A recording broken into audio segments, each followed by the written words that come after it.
Welcome everybody to the Energize Community Program, one of many workshops that we're doing, and we are conducting these workshops through.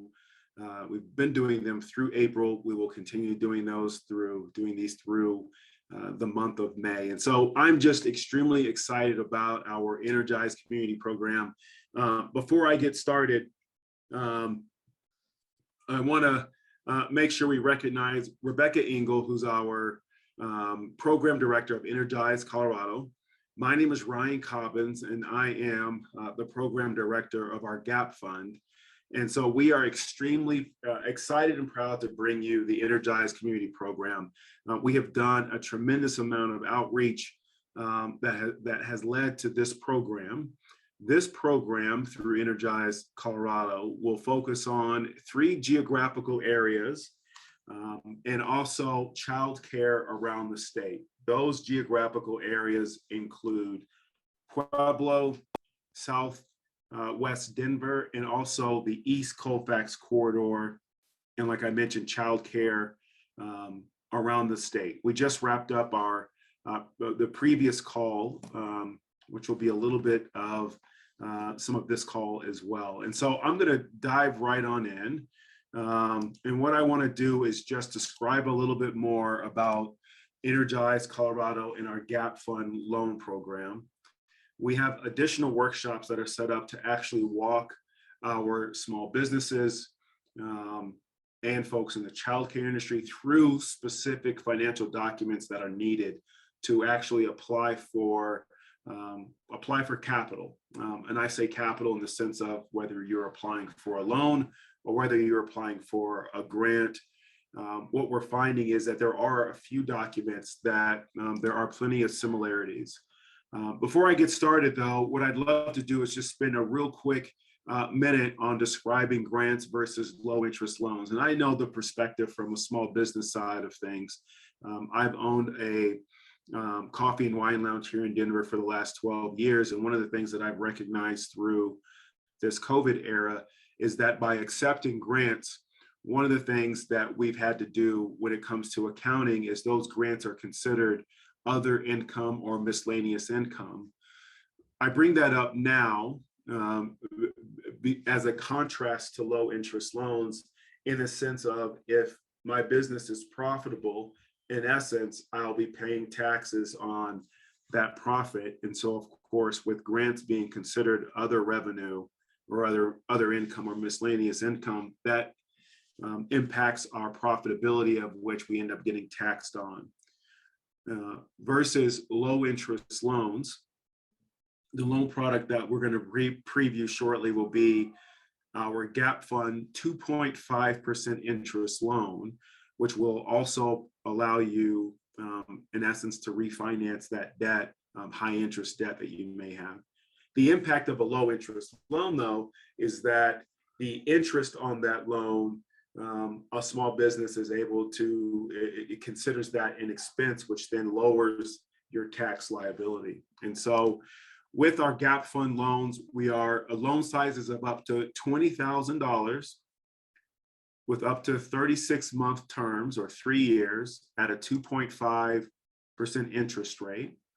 Some of the uses include payroll, rent, lease payments, utilities, debt consolidation, working capital, equipment, inventory, and also capital improvements.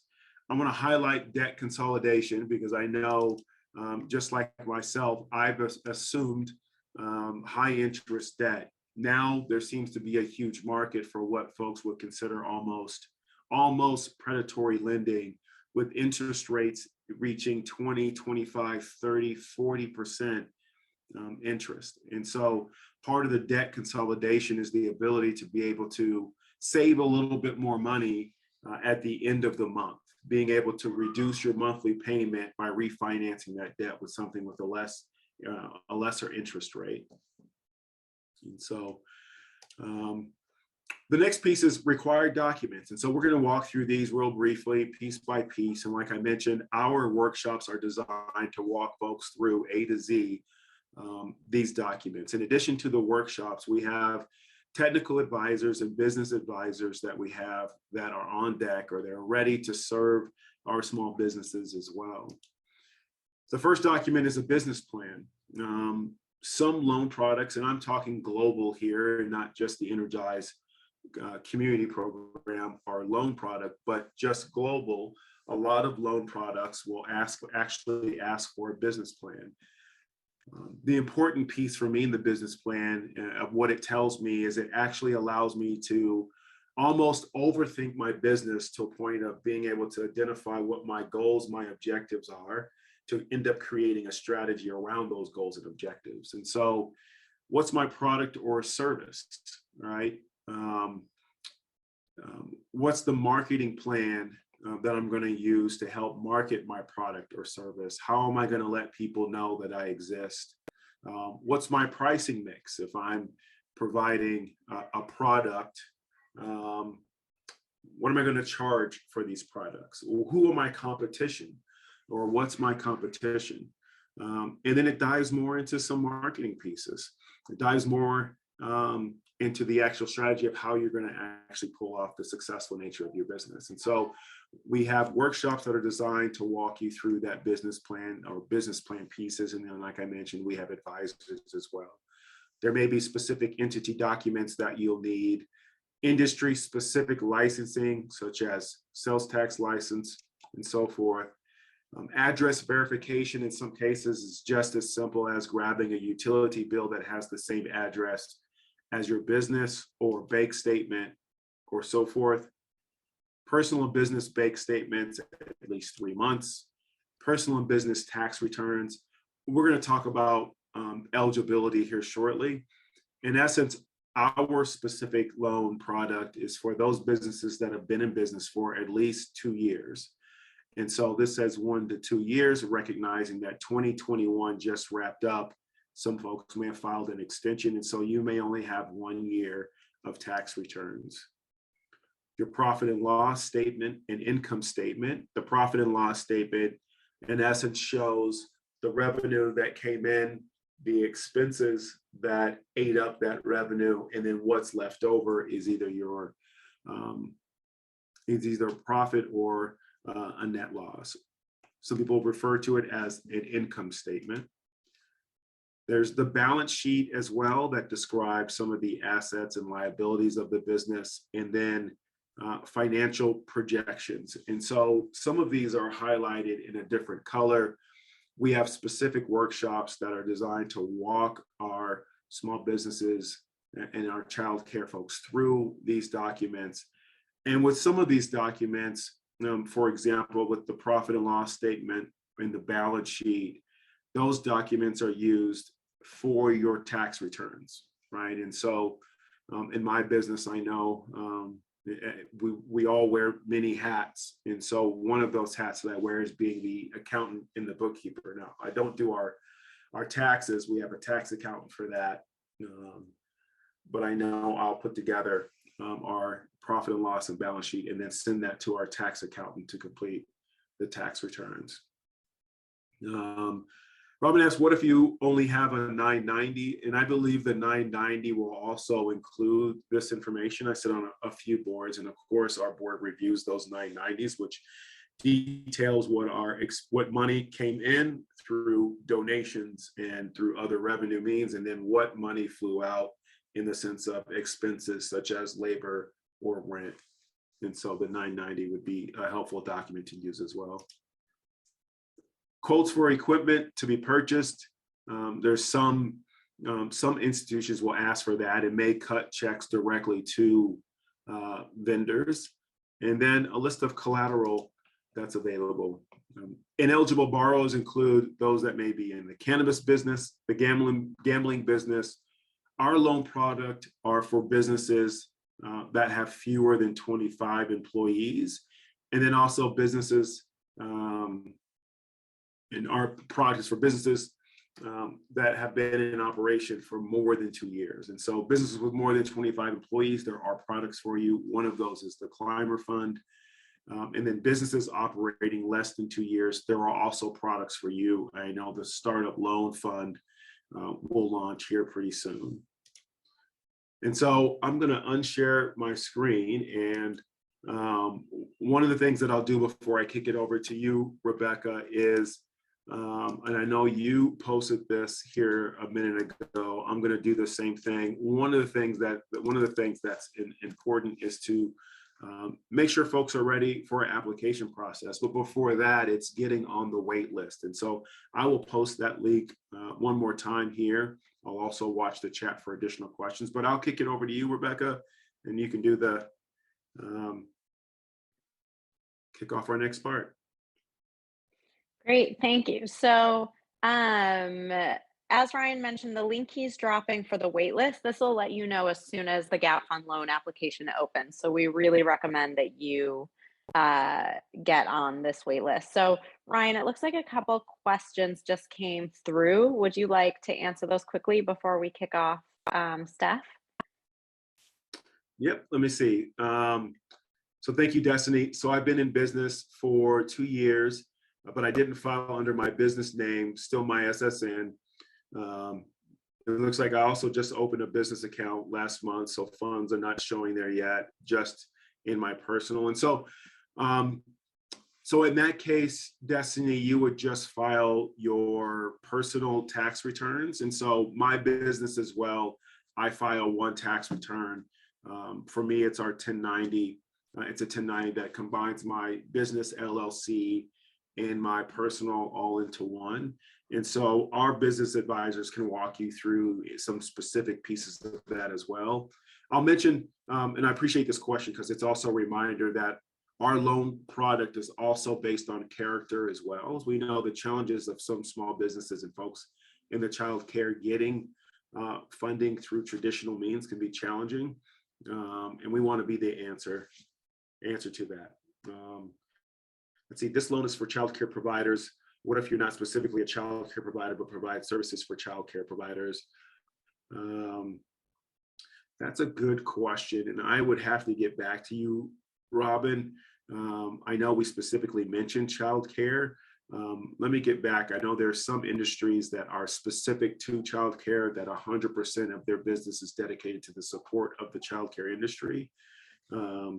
Versus an organization that may have a childcare establishment as a client, although, and other clients as well. So we can get back to you on that. All right, thank you for that, Ryan. I appreciate it. So I am going to pass the baton over to Steph Rampello. Steph is a volunteer for Energize Colorado. She is going to be talking about the Office of Early Childhood grants and loans that are available. I will say Steph is just an incredible volunteer with us who learned about these in detail for us. She does not work for the Office of Early Childhood. So I will drop a link to their site in. We also do have a deck that talks more in depth about these that we will be sending out after, but we want to give the opportunity to Steph to speak about some of the opportunities and collect your questions that she may or may not be able to answer, but then we will follow up with the answers if we're unable to.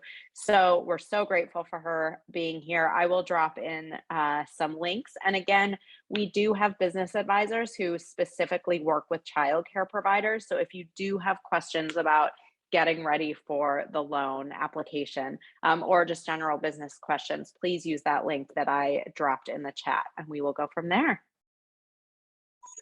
Okay, thanks, Rebecca. Hey, everyone. Hope you guys are doing well today. So as Rebecca said, my goal here is to share with you a quick overview of what the Office of Child Care Education is offering in terms of grants. Now, I'm sure if you've been in the childcare space for a while, your head is spinning with all of the different acronyms and different players in this space. But these ones are really important. I'm going to specifically highlight for you all like the biggest ticket grant opportunities because they're giving away a ton of funding for support. I think it's really important that you know that some of these exist so you can jump on the ones that fit your business and are valuable for you. Similar to the grant loan that Ryan had just talked about, there are some restrictions for some of these grants around who is eligible. And for the majority of them, you do have to have been in business for at least 1 calendar year. So as of March 2021, it's worth digging into some of those, some of those details, but just wanted to make you aware of that at a very high level. So I'm just going to start by giving you a brief overview of what I deem to be kind of like the biggest ticket grant opportunities, so you can be aware of those. And then Rebecca's going to drop the link and you can do a little bit more digging into them in particular. But just so you can be, you can keep these in mind. So let me pull up my notes real quick. Okay. So the very first one that you need to be aware of, this is a fantastic grant opportunity. It's called the Child Care Stabilization and Stimulus Grant. This is fantastic for two main reasons. One, when you apply for it, it also immediately makes you eligible for another grant called the Workforce Grant. So it's kind of like a two-in-one deal. But each of these grants really give you funds that can be used for a variety of different kind of operating expenses. So just like the typical things you'd be spending money for, running your business, for example. So payroll, benefits, any additional implementations you need to have in the physical structure of your space, mental health support for your staff, a wide variety of things. But the best part is you don't have to have a new expense. You're pretty much spending this money on things that you're already spending to run your business. Interestingly enough, for this one, it's a reoccurring grant, which means that you apply for it and you get it in monthly payments. And the monthly payments can anywhere between $500 and $14,000 based on a wide variety of factors that are mostly the capacity of your space and your current quality rating. So as you'd imagine, if you have higher quality and you have a larger capacity space, you're probably going to get a grant that's closer to that 14K versus the 500. But in any case, there's a wide variety of you, I'm sure, on the phone that would be eligible for this. This is called the Child Care Stabilization and Stimulus Grant. This one, again, is only eligible for folks who have been in business for at least a calendar year. So you had to have been in business as of March 21st of 2021. But the application's on a rolling basis, and it's currently open now through September, and they're constantly being evaluated. So I would definitely encourage you to look into this one and apply for it, because this is one of the highest dollar amount grant opportunities. The second one worth knowing is specifically for employers who want to either reinvest or implement childcare facilities on site or off site for their employees. So, I can't imagine there's a ton of folks who fit this bill who are on this call, but if you are an employer and want to invest in that, look into that here. This does require you to actually contribute and do a financial match for the investment of the property, but the Office of Early Childhood Education will contribute the bulk of the additional funds there. Sorry about my dog, by the way, who is being very demanding of my time at the moment. So we're just going to ignore him. The next really big ticket grant that I want to make you aware of is called the Circle Innovation Grant. So this is specifically for any childcare providers or related organizations that want to try to implement innovative ideas for how to address the core issues of childcare affordability and accessibility. This funding is specifically going to be used to implement those ideas, and they also offer a variety of additional support services like cross-functional cohorts, support in learning how to use data to better influence your business. And it gives you an opportunity to actually give feedback about, what it's like to be a childcare provider in the space directly to the government officials who can do something about it. So this one is fantastic. This gives you anywhere between $10,000 and $750,000 on an annual basis. And that money is available to you for 1 calendar year. That application is open right now and actually closes at the end of May. So again, Circle Grant, if you're interested in trying something out, please check that out and apply for those funds, because that deadline is going to be coming up really quickly. So those are the 3 biggest grant opportunities. If you take nothing away from this call, just remember those 3 and think about, look into them even in a cursory way just to see if you can apply for them. There's a few other smaller ticket items that I'm just going to run through very briefly. The first is the Quality Improvement Incentive. So this is anywhere between $1,000 and $4,000, but this is specifically for organizations that want to improve their quality rating through Colorado Shines. And again, must have been operating for a calendar year. A licensing incentive. So there's a one-time bonus for anybody on the phone who wants to become a licensed or unlicensed childcare provider and wants some funds to offset that that investment. And that's anywhere between $500 and $1,500 in funds. And there's also an emerging and expanding grants funds, which so anyone who wants to initiate building a new childcare facility or opening one in a rural area or an area called a childcare desert, don't have specific detail on exactly like what qualifies that as being a childcare desert. So you need to reach out to the Office of Early Childhood Education to understand that definition, or expanding a capacity. There's anywhere between $3,000 and $200,000 of available grant funding to make that happen. Just scrolling through my notes really quickly to see if there's anything. The last thing I will mention is for individuals who want to either get further education in early childhood development or begin and continue to invest in a career in this space. There are a wide variety of different licensing benefits offered through this office, such as free early childhood education that goes toward those licensing requirements, apprenticeship programs, teacher mentorship programs, anything like that. So if you're an individual, definitely check out the wide variety of different things specifically categorized under workforce development there. Hey, Steph, I'm gonna interrupt because we're going through these really quickly, and I want to make sure everyone knows, as I mentioned, Steph does not work for the Office of Early Childhood. So this deck that has the information, I dropped a couple links in, and we're gonna send this out to everyone who attends this call. And so you will get all of this information. We just wanted to make sure that you knew that there were options available. So unfortunately, the Office of Early Childhood were not able to come tonight. And so Steph is just kind of going through to let people know what options are available. So I want to make sure that we're able to follow there. Okay, great. Yeah. Sorry, I did not see the comments because I'm also trying to join this from my phone. So apologies for that. And that's actually where I'm just going to stop. So my intention here was really just to highlight some of the biggest ticket grants and the most important ones that I definitely want you to like take a look at. There's a wide variety of information from the Office of Early Childhood Education.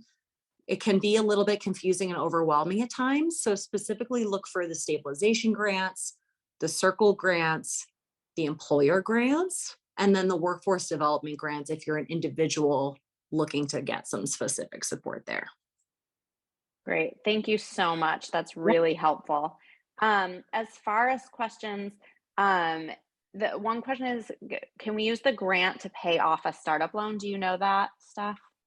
You know, that is a great question. I would have to look into the details. If one of the grants was going to do that, it would be the childcare stabilization grant, because there's a very long laundry list of different things you can use that funding for. It's quite extensive. So it should be on the website. I think if we can drop the link here specifically to that, I would just take a double check there. In very worst case, contact the office and just ask them. Great.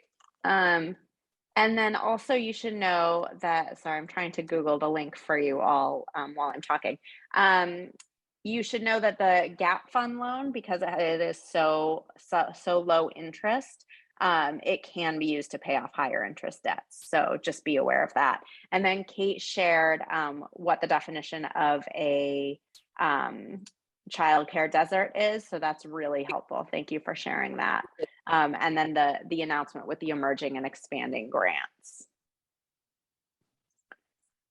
So with that, we really just wanted to let you know that these grants and loans are available. We can answer any about the gap fund loan. We may not have the questions about or answers about the Office of Early Childhood, though Steph has clearly gotten to know these very well. So feel free to ask any more questions. I see someone has their hand raised.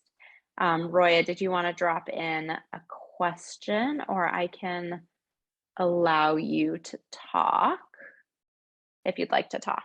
Just unmute yourself.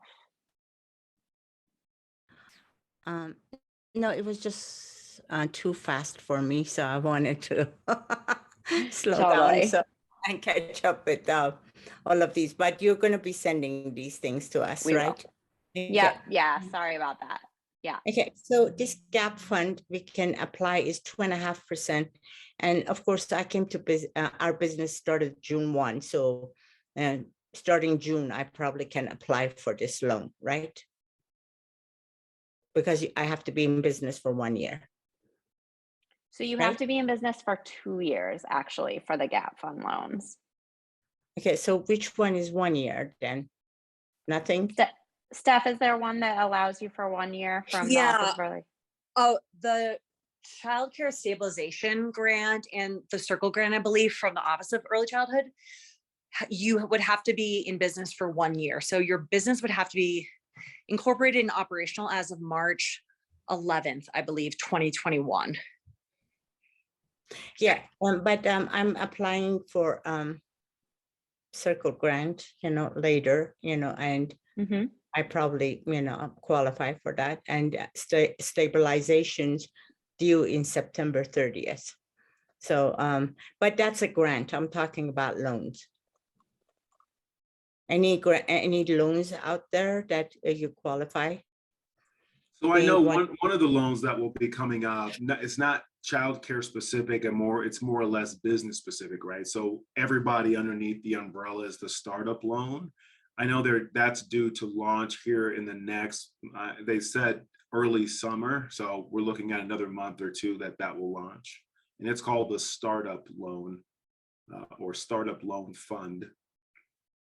Do you know percentage of that? Unfortunately, I don't. Let me see while we take an additional question if I can find it real quick. And again, if anyone would like to contact our business advisors, they can help answer your questions one-on-one. So feel free to sign up there in the link that I dropped. And Roya, I don't see it on their site. I'll keep doing a little bit of digging. Like I said, I know they're finalizing all of the ramifications of all the logistics around the Startup Loan Fund. What I'll do is, let me drop this in the chat.